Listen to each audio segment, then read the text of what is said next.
Hey everybody, welcome back to the Puddcast. This is episode 30 with Luke Gifford. Now Luke and I, we ended up going for a couple of hours on this podcast, so I've decided to split it into two parts so you can digest it a little bit more easily. We covered a whole range of things, all relating to the emotional life of a man, how to master your heart and become a transformative male. To be honest, this has probably been the most impactful discussion I've had on this show for me personally. The fruit in my life as a result of putting into practice some of the things that Luke talks about here have been really quite remarkable. So, I'll leave you with that. Dive in. This is the first half, and then next week there'll be the second half up here on the show, episode 31. Enjoy. Okay, everybody, welcome back to the Puddcast with me, Jonathan Puddle. I have got Luke Gifford on the line today. So, Luke, I have kind of heard about you through your wife and through you guys and your marriage and your journey, and then your wife's Heart Made Whole book, and then I just literally came across your stuff on Instagram like last week, and I was reading everything, and I was like, man, I want this guy to be my bro. I want beers with this guy. And I'm so curious what the first post you read was. Let me see. Maybe I can find it. I'm so curious what the first, because there's some stuff in there, man. Sometimes I feel like, and this goes along with the post that I made today, actually. Humility is accepting your greatness. I don't know. Sometimes I feel like my Instagram has a lot of hidden treasures in it. Yeah, here's what it was. First of all, I mostly follow. Well, I follow a whole bunch of people, but I follow a lot of like women bloggers because they own the world of blogging and Instagram. Right. And I get all my learning and my inspiration for what I should be posting from them. And so I was going through your wife's stuff, and then the Spiritually Sexy account, which I think the first thing I noticed was just the post called Penis, and I was like, my wife played the penis game on Instagram. Yeah, she did, and I thought that's great because I'm known amongst my friends as the one who will provoke those conversations. Actually, my son, I wasn't going to share this on air, but I will. We're sitting in the car. we're driving. Where were we? We were literally driving to dinner at our pastor's house on Friday, and my 8-year-old is sitting in the back seat singing, "My penis has a purpose. My penis has a purpose." And my wife and I are just like, and I said, "Yeah, it does."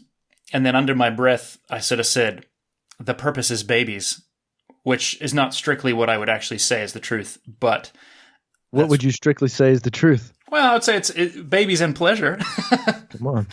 And so I said the purpose pleasure and procreation. That's it. I said, man, babies. And then my 10-year-old just kind of nodded and winked and said, sex.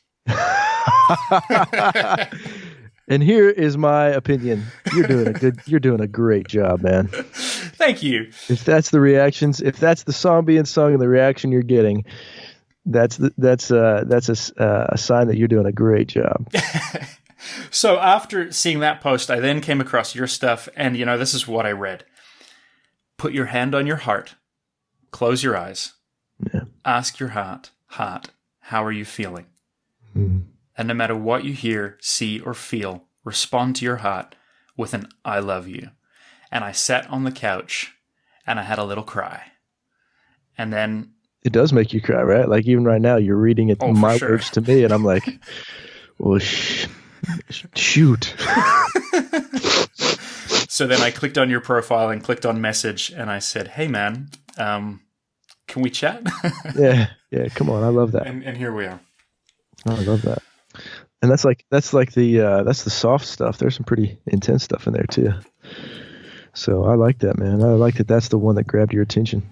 So Mile High View, you're right now, you're offering this Master Heart training to men. Oh, no. You know what? That's a lie. I remember the truth. That was the second post I read. The first one was your screenshot of like your Zoom meeting or whatever, your coaching session with all the guys that you're coaching. The dudes. That's what it was. And you were just basically saying how like post too. Yeah, like how over like the last X number of weeks I'm seeing these guys grow and own all of their journey and their garbage and face up to who they are as men. And that I was like, yes, who is this guy? And then I clicked on your profile and read the heart post. And then I was sold forever on Luke Gifford. Oh, it feels good. That feels good. We're having a little bro moment. Bromance. A little computer screen to computer screen bromance. So what's the coaching? That feels good. Where does talk to me about this? What I'm doing with my men is this has a much bigger context than just coaching to me. This is about and I'm going to use a very dangerous word in some cultures, but this has to do with evolution and the evolution of what masculinity, manhood, and what a man is in our world. And there's lots of debate right now. There's lots of negative tones right now. There's lots of talk going around about toxic masculinity. And I look at that very differently. My heart is very open to the masculine, and to me, it's not necessarily about toxicity, but it's about our unwillingness to grow. Mm-hmm. Right. So when you have a cesspool, it does become toxic. And right now, we have a bunch of people who are asserting opinions and ideals instead of asking men how they want to grow and who they want to show up as.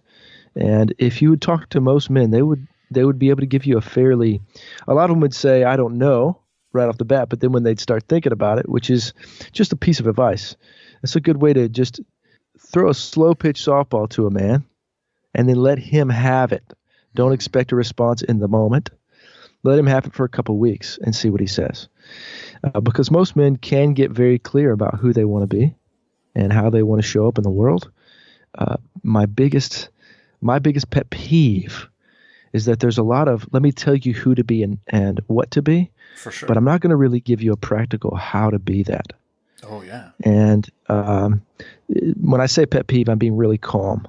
It drives me absolutely nuts if somebody is telling me what I need to be and not telling me how to be that. And for me, I wanted to provide so Master Heart, my company, our tagline is the evolution of human being. Nice. Right. And what I wanted to do was introduce men to what's already happening inside their bodies. Mm-hmm.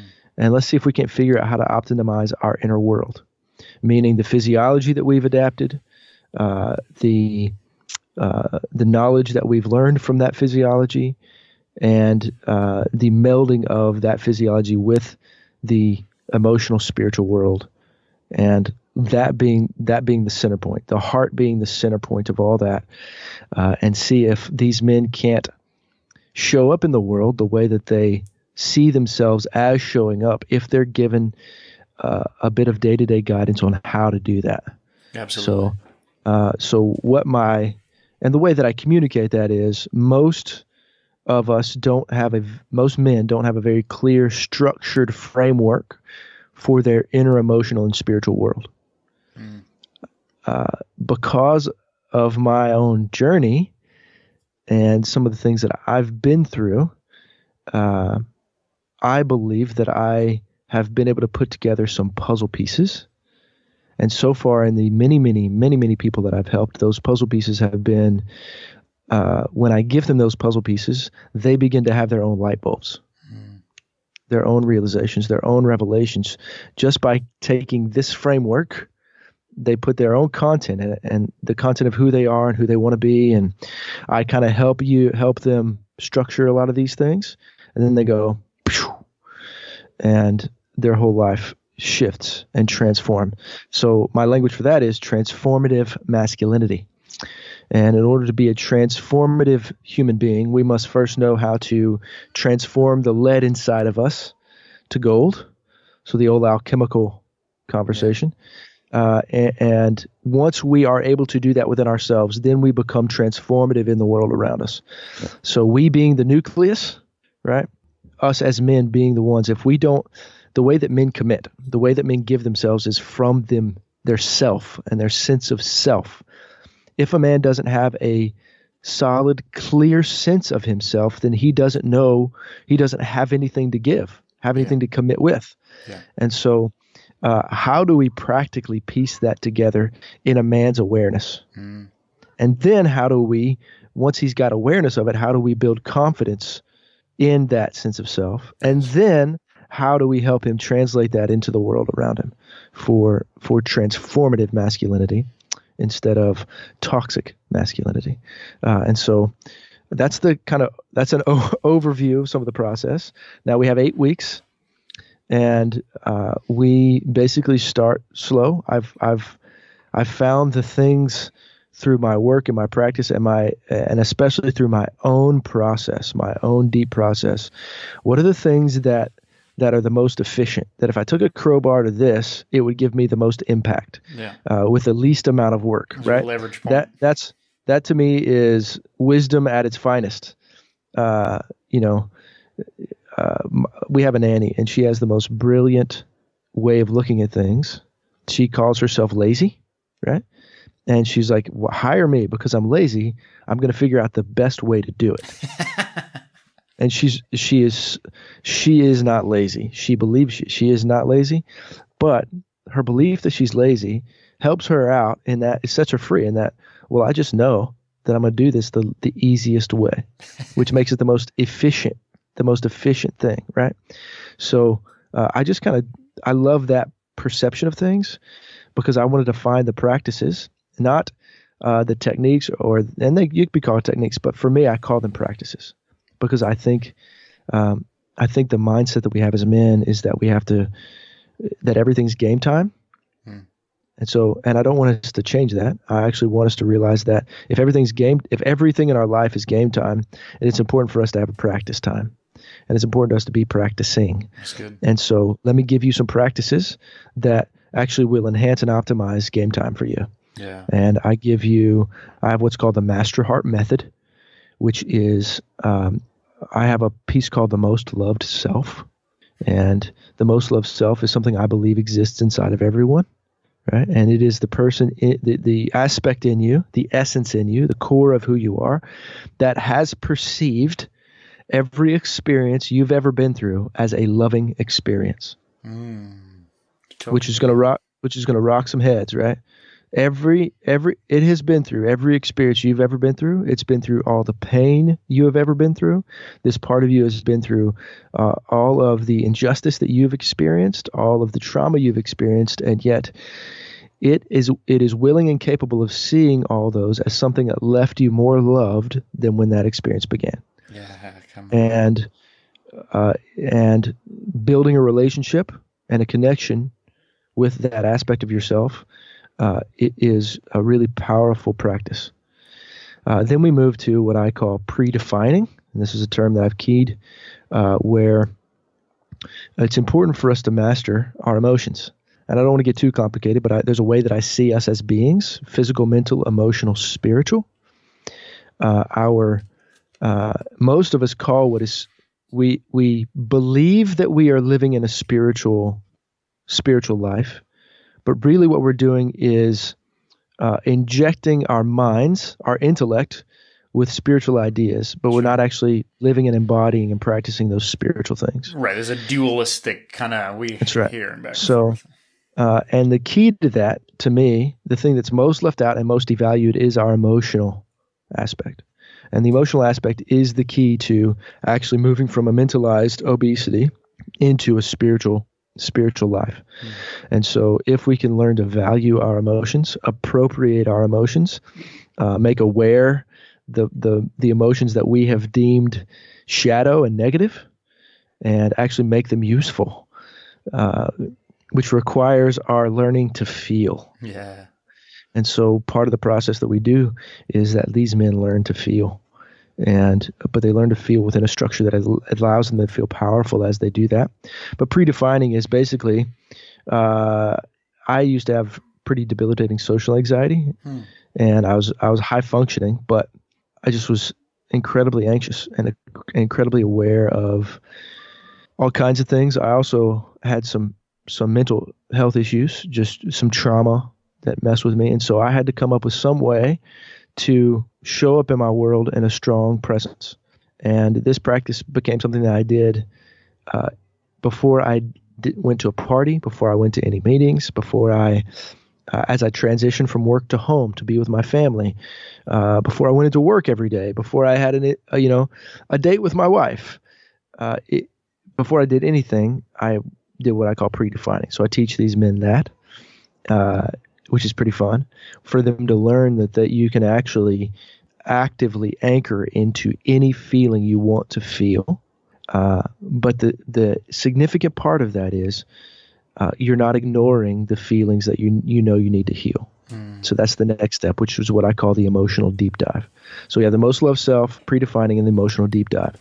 The emotional deep dive is a very clear, structured way for you to uncover the layers. So let's see if I can keep this clean. When you're born with a heart of flesh. You're born with a soft, strong, tender, powerful heart. And then life craps on it. Yep. And whether it's our parents' crap, our teachers' crap, our preachers' crap, our own crap, our brothers and sisters' crap, our aunts and uncles' crap, our neighbors' crap, society's crap, whatever it is, those layers of crap, and they're emotional, surround our heart. So they're shaped like our heart, but they petrify. They petrify. They're both hardened and they're terrorized. And this is where what we would call our ego forms. And the ego gets a bad rap.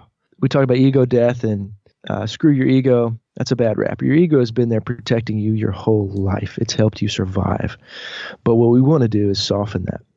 And so I teach these guys a practice that allows them to do that. This practice is the most incredible thing because let's just say that, have you ever triggered before? Oh, for sure. Right. So let's just say that I can show you how any trigger you have is never about the person who's triggering you, give you a clear way to see that every time it happens, and give you a clear way to use all those triggers. And you can do it in, as you practice, it'll take you 20 minutes or so. But once you get practiced at it, it can take less than a minute to deep dive that trigger and to find out what's actually pulling the trigger inside you. Yeah. And it completely changes the dynamics of the relationship when these men begin to do that.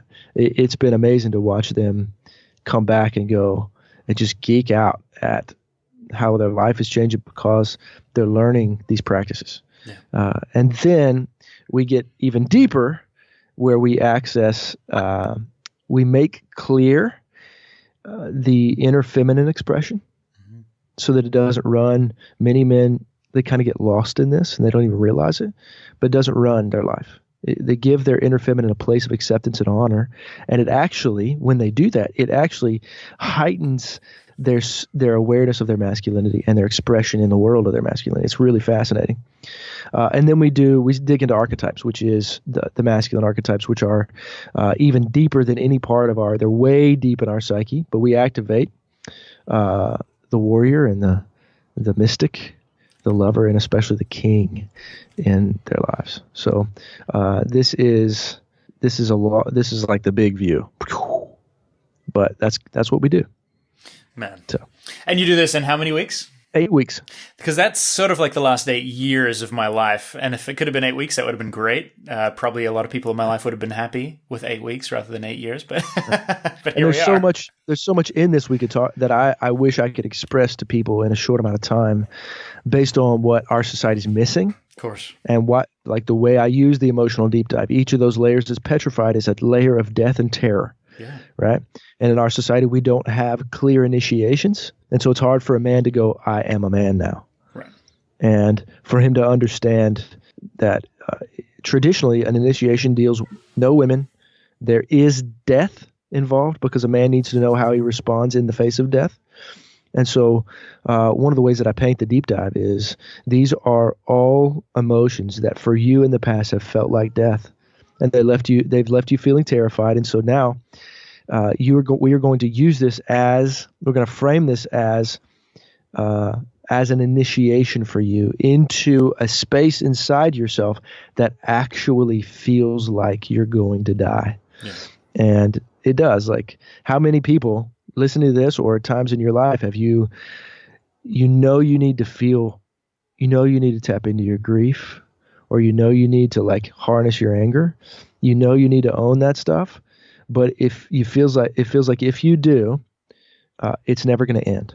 No, for sure. Yeah. And it's death. And this is, it's like an abyss. There's so many things around this conversation. It's always been this way. It's always going to be this way. Confronting that thing so that you kill it now, kill it, quote unquote. You kill your fear of it, essentially, and learn to feel it and befriend the dragon. There's so many movies I want to talk about right now. Did you ever read Dune? You know what? I love fantasy stuff, and I've never read Dune. Because in Dune, there's this refrain: "Fear is the mind killer. I will face the fear. I will let it pass through me. And when it passes through, only I will remain." Ooh. And it's just like so that good. Is literally my language.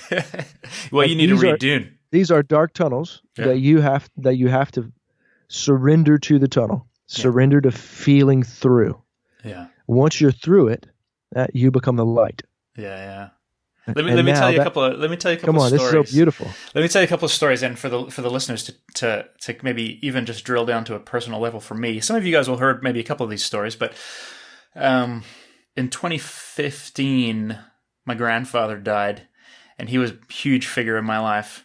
And he had a heart attack. He wasn't recovering well. The doctors discovered cancer. I went back to New Zealand to be with him, and he'd been holding on to his strength, turned out, because the day I got there, he was still on his own, walking on his own 2 feet, cooking his own meals, and he died 10 days later. Like, it went rapidly downhill because he had basically been holding on to everything for me to arrive. And so we spent 7 days just at each other's side, sharing stories, incredibly intimate. He shared super vulnerable, revealing things, failures in his life, regrets that he'd carried for years, and I felt almost, on the one hand, I felt like a priest taking my own grandfather to confession. And then on the other hand, I just felt like a boy sitting, with his grandfather. Anyway, it's this emotional savagery. Wow.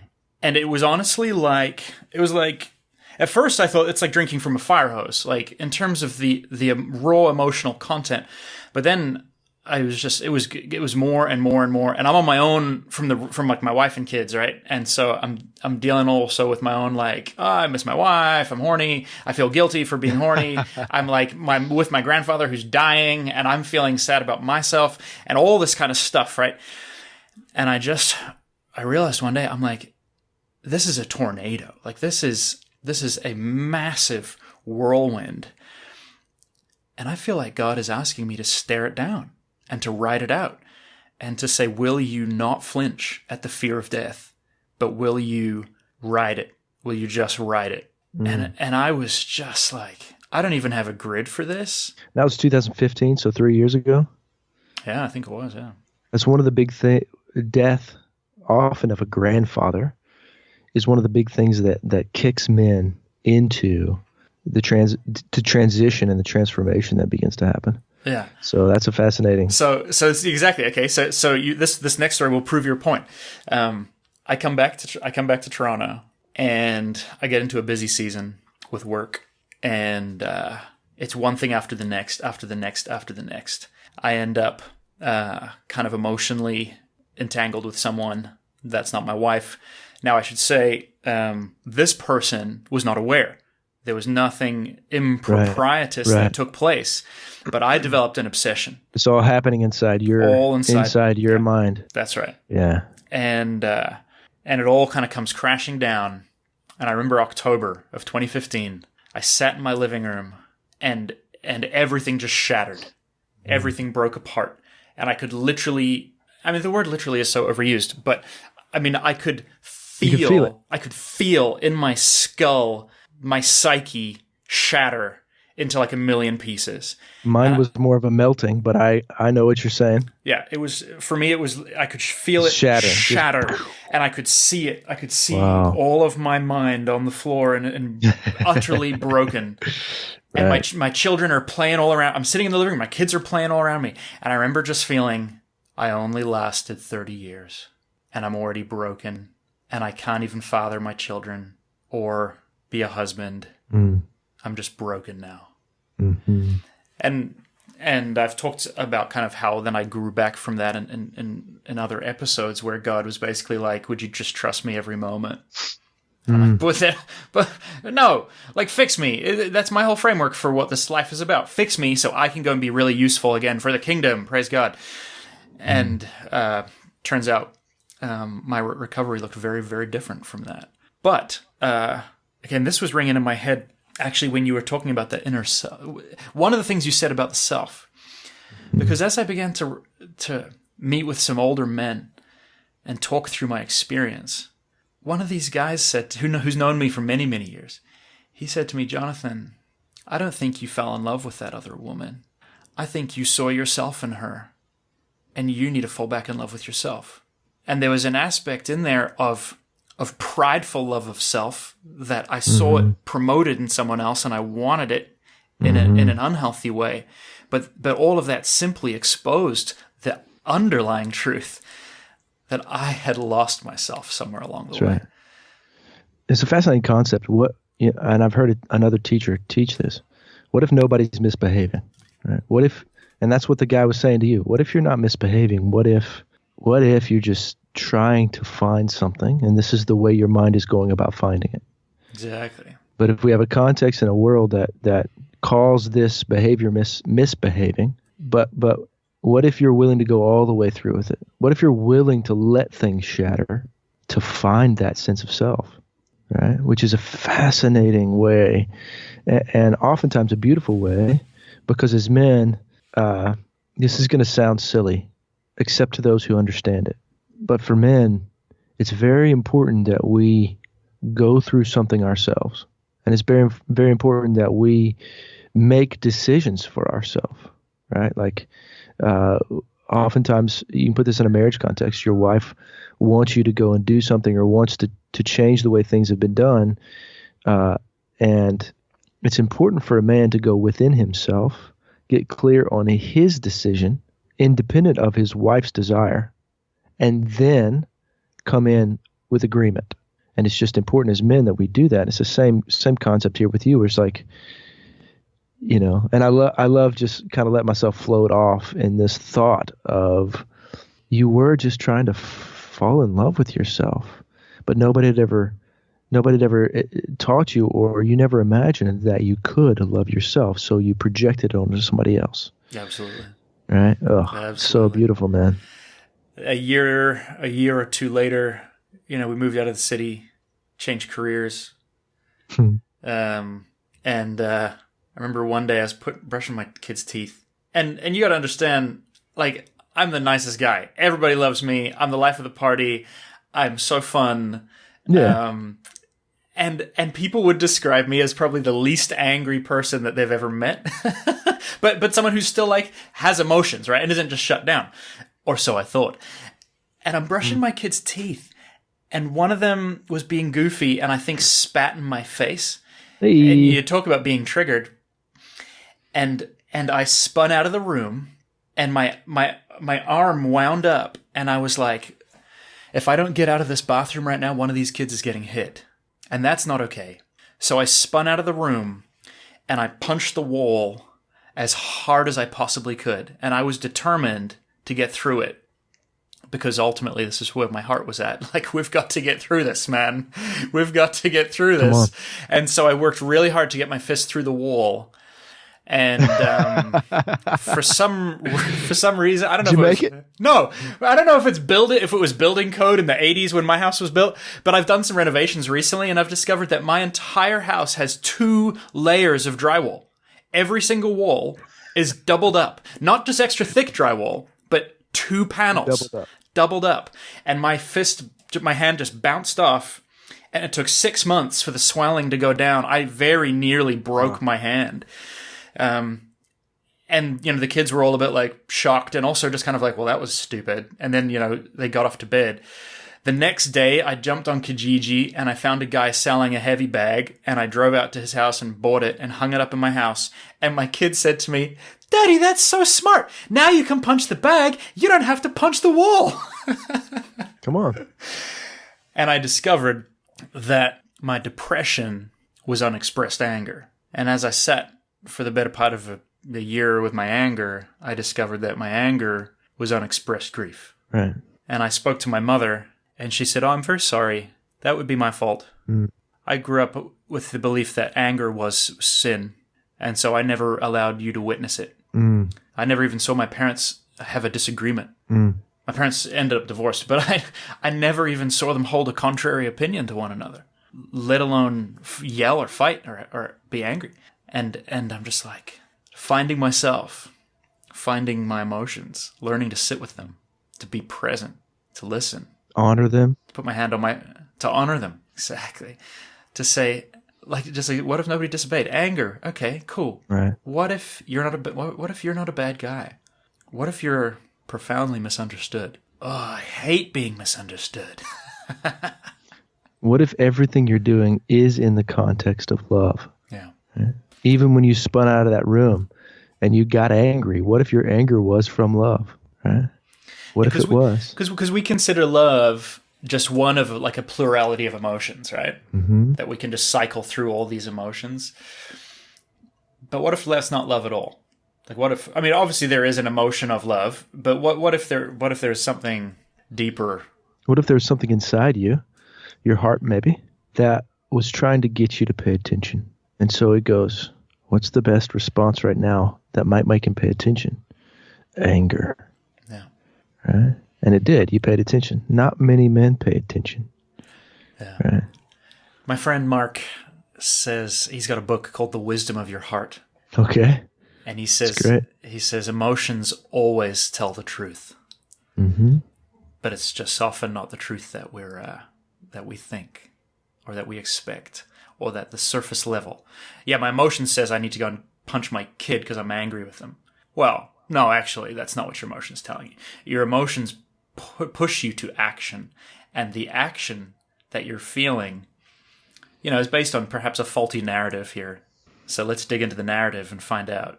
That's You're right. feeling trapped. Oh, you're actually fundamentally feeling trapped in your life right now. And which is a huge one for men, right? They're so scared of being trapped. And it also depends on what level of their life they're in. Like, it's such a fascinating thing. Your emotions, as a boy, are there to guard your heart for you, right? But if you don't learn how to befriend them, they'll never become your guide. That's right? good. Right? And if you can befriend them, appropriate them, and listen, I'm not talking about befriend them as in let's turn all our emotions into puppies and kittens. Some of your emotions are dragons, and you need to be friends with dragons. Yeah. Right? Those dragons help you in your life, and you know how to consciously use those dragons. Go see Aquaman. Yeah. Right? I haven't seen it yet, but I remember just the trailer. I was already like, I didn't even care for this character, but something about this trailer is messing me up right now. I think I need to see this movie. We're going to see it a second time today, taking our son. There is a monster in the movie, and the monster is against him at first until he is able to say one thing and admit it out loud. And then the monster becomes his greatest ally. Yeah, see, I've felt like my emotions were a liability. Most of my life, that is the way I felt. And I was a noisy guy. I was like always being told to speak with a quieter voice. And And I was always falling in love with people. Like, honestly, I just love people and I love women. And I'm always the guy at the party who's chatting to his friend's wife. And it felt to me like a liability for the longest time. If it's unconscious, it is a liability. For sure. But then I, began raising my sons and seeing in a couple of my sons the passion of their inner person. Right. And I just was like, good Lord, I never want to teach you that your emotions are a liability. Right. I want to teach you to harness and to learn how to tame the beast. Mm-hmm.